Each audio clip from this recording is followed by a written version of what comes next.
Hai, hello, salam sejahtera Malaysia. Selamat datang ke channel Fels Lifestyle. Terima kasih kerana terus setia dan terus bersama di dalam channel ini. Setelah seluruh rakyat Malaysia dikejutkan dengan pemergian Pak Lah, berita yang amat mendukacitakan ramai. Ramai pemimpin yang sudah menzahirkan rasa duka cita mereka. Antaranya termasuk bekas Perdana Menteri Najib Razak yang kini berada di penjara kajang. Namun, berita baik untuk penyokong-penyokong Najib. Akhirnya, Najib Razak dibebaskan. Dibebaskan sementara, mendapat pelepasan sementara daripada kerajaan untuk menziarahi keluarga Allahyarham Tun Abdullah Ahmad Badawi dan sekaligus memberikan penghormatan terakhir kepada Allahyarham. Jadi ini satu berita baik untuk penyokong-penyokong Najib Razak. Dan sudah pasti berita baik untuk Najib Razak khususnya, kerana beliau sudah pasti merasakan pemergian Allahyarham Tun Abdullah Ahmad Badawi.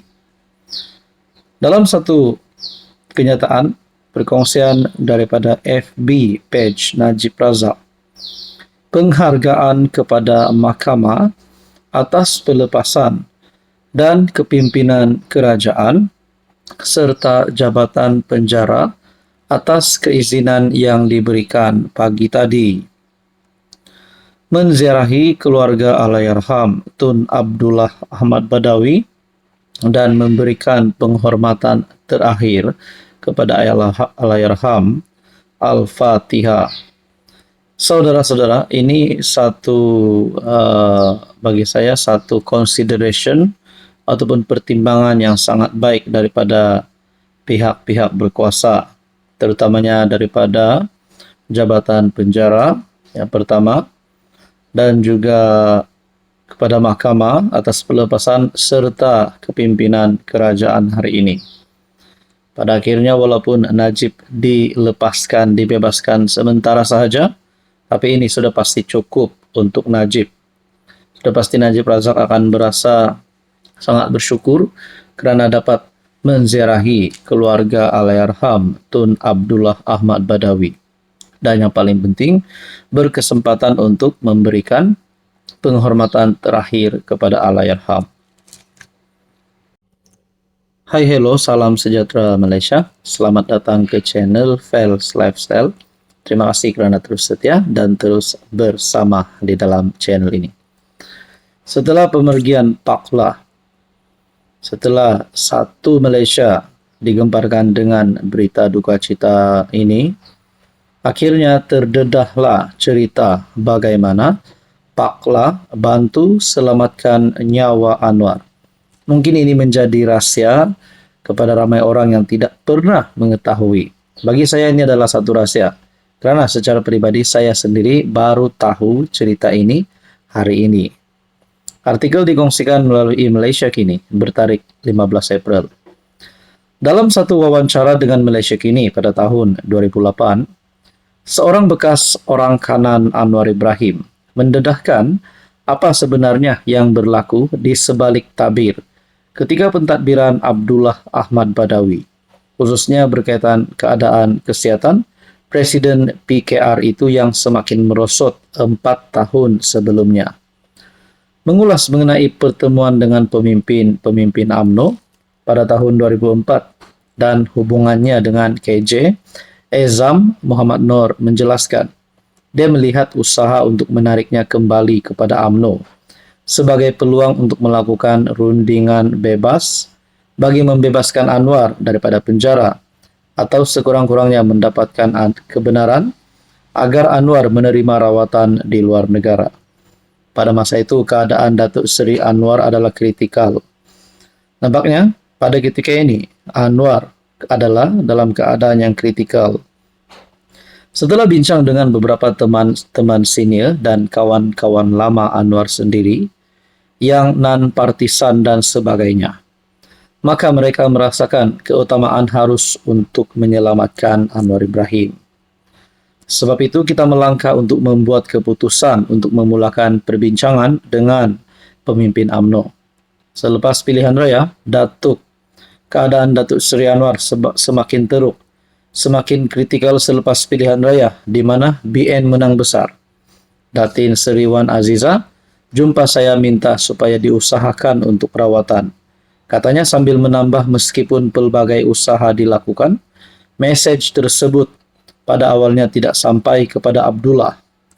Anwar yang ketiga itu menjalani hukuman penjara 6 tahun, mengalami sakit tulang belakang.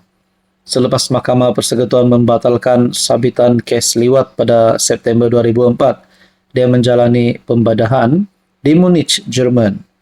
Ezam turut menceritakan bahawa seorang wartawan asing menasihatkannya bahawa cara paling berkesan untuk sampai kepada Abdullah ialah melalui menantunya, Khairi Jamaluddin, yang ketika itu menjadi penasihat Perdana Menteri dan sering menjadi sasaran kritikan.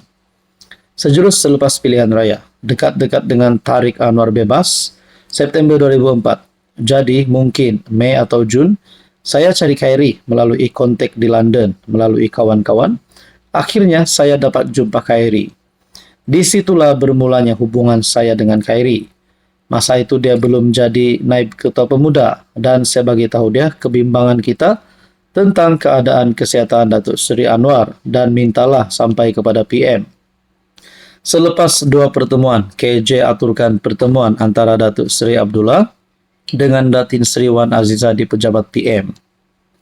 Saya hadir tapi saya tidak masuk ke dalam. Saya biar Datin Seri Wan Aziza berjumpa dengan Datuk Seri Abdullah.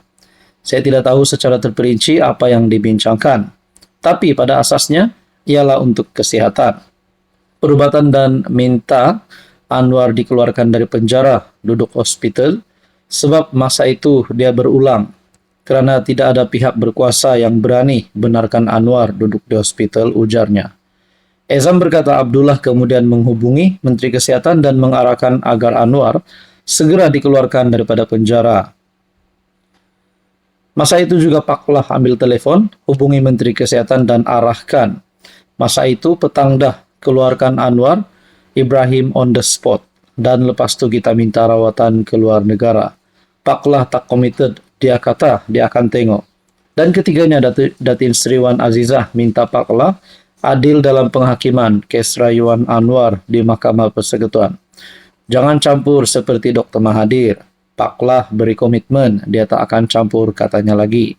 Ezam kemudian berjumpa dengan Khairi dengan harapan untuk memuktamadkan persetujuan agar Anwar dapat menerima rawatan di luar negara. Khairi mencuba hingga pada suatu ketika dah ada keputusan pun untuk mendapatkan rawatan di luar negara, tetapi bukan di Jerman, tapi di Singapura. Dan di dalam cerita ini, situasi ini akhirnya membawa kepada pengunduran Abdullah, sekaligus membuka laluan kepada Najib untuk menggantikannya pada tahun 2009. Meskipun BN masih menjadi kerajaan, gabungan itu hilang majoriti 2/3 di parlimen dan kehilangan 5 negeri termasuk Selangor dan Pulau Pinang. Anda boleh lihat di dalam artikel Malaysia Kini untuk berita sepenuhnya.